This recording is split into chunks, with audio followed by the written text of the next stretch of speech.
It's like you need to have that sufficiency to get here, because this is not going to take a days to get here. You take steps at a time. It's like boiling a pot of water. You want boiled water. The water starts at room temperature. You apply heat. You consistently apply the heat. And you will have very, very, very hot water at 99 degrees Celsius. But it doesn't boil till it's 100 degrees.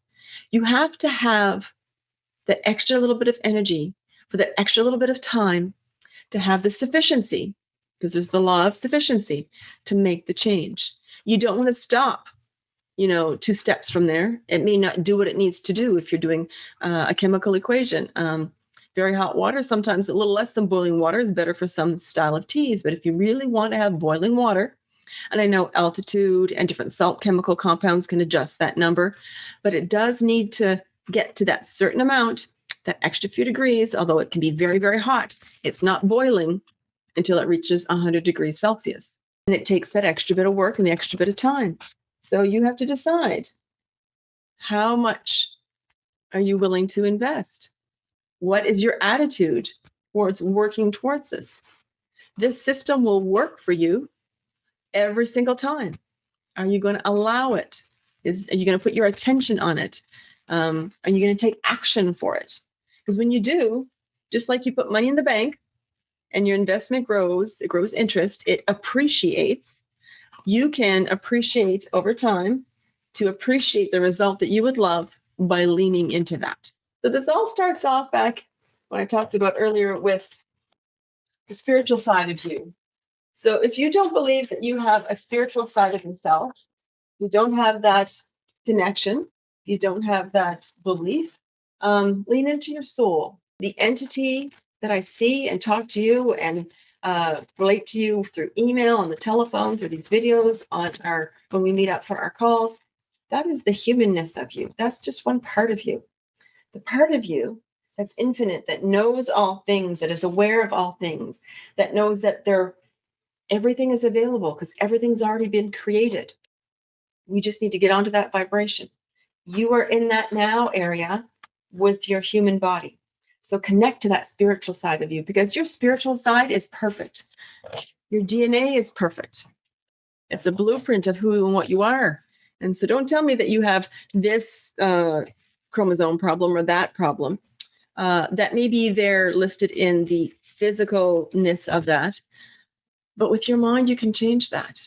You can totally turn that around. You are not the product of the blueprint only, or your genetics or your DNA. Your DNA, your spiritual DNA is perfect. It's how you're expressing it. And how you express it is based on the environment around you, and internally, your point of power, how you respond to that environment, how you interact, what actions you take. So when you have the awareness that, oh, well, medicine has given me X diagnosis, I don't have to let X diagnosis have me. I may have it. That may be a label that they would like to tie to me, like brunette, brown eyes woman. But that doesn't need to be limiting me. I am not going to make an agreement with that. I have awareness. I have an attitude of, I can create whatever I would love. And the system works if you work it. Getting an idea, holding that vision, putting that idea into your subconscious regularly with your vision, twice a day if you can. Reading your vision, not just reading it, because you can read it and get through it quickly, so you're done quite quickly. I'd rather than you do it only once a day, lean into it with emotion, how wonderful it is to hold my baby and what am I doing? So for me, one of my visions is to have a home down south. And I would, love to be down there. My ideal is to be there for 5 to 6 weeks, late fall, 5, 6 weeks in the winter. When I'm actually leaning into that, I talk about how happy, grateful, and delighted I am that I have this beautiful, amazing home down in, and I'm specific, the Turks and Caicos. And I love that we have that ability to go down there for 6 weeks from November to mid-December and from the end of January to early March. I love waking up to the sound of the surf and the breeze that's so warm on my skin at 5 a.m. that I can walk along the shore and feel the cool sand because the sun has not yet kissed it with its heat. And midday, how I can walk on the sand and feel the surf in my toes and that hot white sand as it filters through my toes. walking hand in hand with my husband, how we chat and love and hear the seagulls and see the boats and hear the sound of the water and the waves slapping up against the boats nearby. And then breathing in that salty air and just enjoying how wonderful it is. It's totally different than saying, I'd love to be down south for 2 times a year with my husband. So putting on all the emotions, all the senses.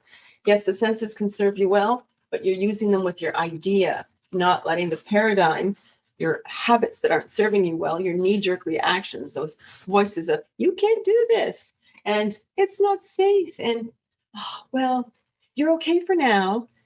You haven't had a baby so far. Your life is good. Well, is your life truly good? Because if it is in you and it is one of your core values, then you're in denial. You're not leaning into what you would love. So you want to look at your thoughts, find the feelings that are going with that, have the emotions to create your action to cause your results.